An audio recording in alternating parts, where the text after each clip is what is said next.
container. We talked about original container with our unlicensed staff. Nurses, under your license, you cannot fill the pill organizer and let the unlicensed staff give it to the resident because it has to be from the original container. In the presence of the resident, reading the label aloud. Opening the container, remove the prescribed amount of the medication, close the container, give the medication to the resident, either in their hand or you can pop it in the souffle cup and give it to them that way.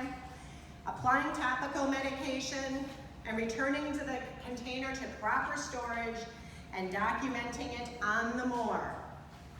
So the addition of that, in statute, it always said, read the label in the presence of the resident.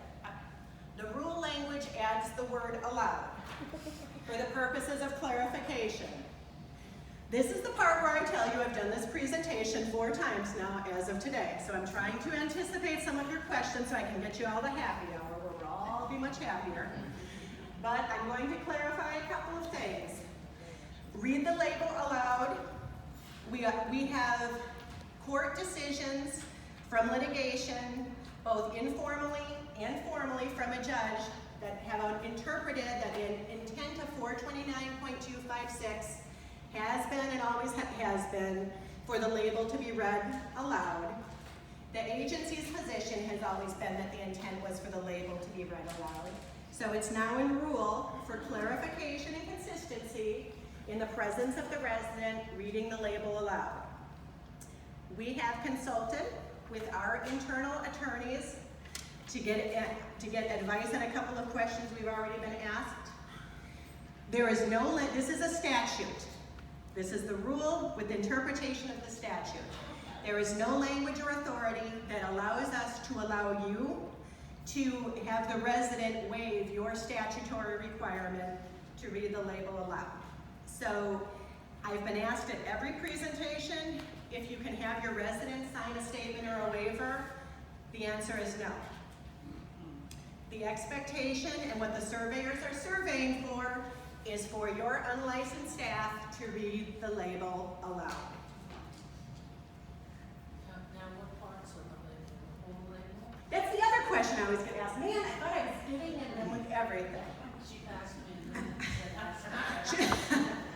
She did what? I didn't say that. She's the bureau chief. She can do whatever she wants. But as far as what to read, I can tell, it states read the label aloud.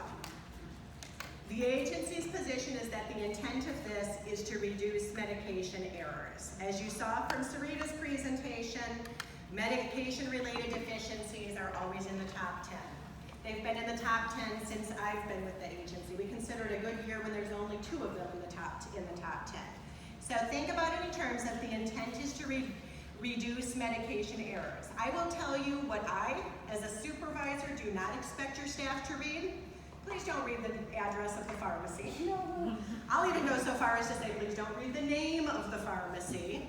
Please don't read your healthcare provider, the healthcare provider's name. You are communicating with the resident what medication they're getting, for what, and when they're expected or supposed to get it.